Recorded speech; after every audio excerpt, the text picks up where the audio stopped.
Chapter 3, Part 1 of Saving Sasha's Song. Sonia Little-Lambert listens. Listen to my prayer, O God. Do not ignore my plea. Hear me and answer me. Psalms 55, 1 through 2. I didn't realize I was so fat and undesirable until that tramp Sasha showed up at church. Lord knows I really try to do right. I have only had one man in my life. He's been gone for a year and 3 months, and I haven't even looked at another man. I take excellent care of my kids, all 6 of them. I go to work. I go to church. I do everything that I'm supposed to do. And what do I get in return? I'll tell you what. A perfectly dressed and expensive smelling Sasha coming to the church and taking over the entire congregation. I used to be some steep competition for her. But looking at us now, you would think I used to be her babysitter. She doesn't look a day over 17, which is how old she was the last time I saw her. And I'm only 28, but I look 64. I know it's not her fault that I'm so bland and homey looking. But who else can I talk about badly to make myself feel halfway decent? For crying out loud, she actually had sex with a boy in the church restroom. She got caught kissing some Mexican boy whose family was having a family reunion at the same park the church picnic was at. Did I mention she didn't even know him? And prior to all of that, she even wrote a love and sex letter to Deacon Jackson. And he was 50 years old, and she was only 15. No one knows about that because I saw him read it and nervously try to put it in his pocket. His hand was trembling so hard that the letter never made it into his coat pocket. It hit the ground in the parking lot as he was hurrying to his car. I was in shape back then, so I ran over there and I picked it up. I made a fist around it and got in the car to go home. I put the letter in my Bible and sat in the back seat with my sister Joyce and my brother Walter and prayed for my mom and dad to hurry up and say their farewells. It seemed that on this Sunday, they took an eternity talking to everyone. I had first began my crush on Bernard 2 months before, and I used to look forward to flirting with him after church. On that day, I ditched him because I knew that letter had to be important. At the time, I didn't know who'd written it, but I did know that it shocked Deacon Jackson. I couldn't wait to read it. Would you believe it that when my mom and dad finally made it to the car, they announced in unison that we were going to Sizzler's to eat with the Thompson family and the Fletcher family. Any other day, I would have been ecstatic, but not this day. I had this letter and I had to read it. It was so tempting to open it right then and there, in the car, but Joyce was and still is nosier than I am. I just closed my eyes and secretly prayed that Sizzler had burned to the ground. To the ground. But with all my luck, they were open and were advertising new menu items.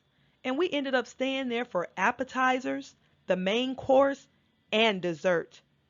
Back then, our families were inseparable. All 3 families consisted of engineering fathers and working mothers. The only difference was that the Rick and Joan Fletcher family had a newborn son. The Thompson family had 4 boys similar in age to my siblings and I. Anyway, we finally made it home after 2 hours at Sizzler and 30 minutes of battling Rialto traffic to our home in Colton. I told my parents I was going to finish up some homework, which wasn't entirely true, nor entirely a lie, but I knew that they would leave me alone so that I could study. I ran in my room, pulled off the white blouse and the peach skirt, stockings, and peach dress shoes, and I put on my oversized Snoopy nightgown, while members from Mint Condition, High Five, and Take Six stared at me from the posters on my walls. I wanted to be comfortable. I had already noticed that the letter was almost 4 pages long. I bounced onto my bed and started reading the scandal of a lifetime. I instantaneously went to the end of the letter to see who the author was. Child, it was Sasha. When I noticed how the letter began, I knew I was in for at least 10 minutes of pure entertainment. Sasha had written, "Dear Earl." I couldn't believe it. I clenched the letter to my chest and began to kick and roll over and over in my bed. I was giggling uncontrollably. Sasha wasn't even calling him Deacon Jackson. She was using his first name. The letter went on to say that she had had a great time at his house, and the next time his wife vacationed in Texas to visit her family, she wanted to spend the night. She promised him a list of sexual favors in exchange for some she wanted him to do to her. She thanked him for the $200 and went on talking about the 3 pair of shoes and 2 purses she'd purchased. She had begged him to get her pregnant since he didn't have any children. She told Deacon Jackson how fine he was and that he didn't even look 50. She went on to say that she would meet him after school and at various hotels in the Inland Empire. And yes, the heifer used hotels and not motels. At the time, I was just as cute as she was. Many would say even cuter. But that kind of stuff wasn't hardly on my mind. I was 17 and thinking of college and marriage to Bernard, of course. That skeezer was being a home-wrecking rugrat. I'm trying to tell you, I don't understand why her life has turned out so perfect and she has committed every trifling act known to womankind. So back to me.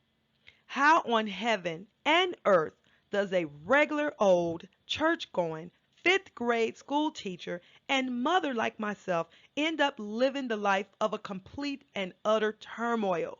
How does that happen? How does someone go from a size 5 to a size 8 after their first baby and remain that size through 3 more births and finally with the twins blow up to be a size 22? And the twins only weighed 5 pounds each. If I wasn't so educated, I would think Sasha had something to do with it. She probably dated some voodoo priest and told him, "Make Sonia Lambert as unattractive as possible so that I can make my debut at the church and steal the show." You know what?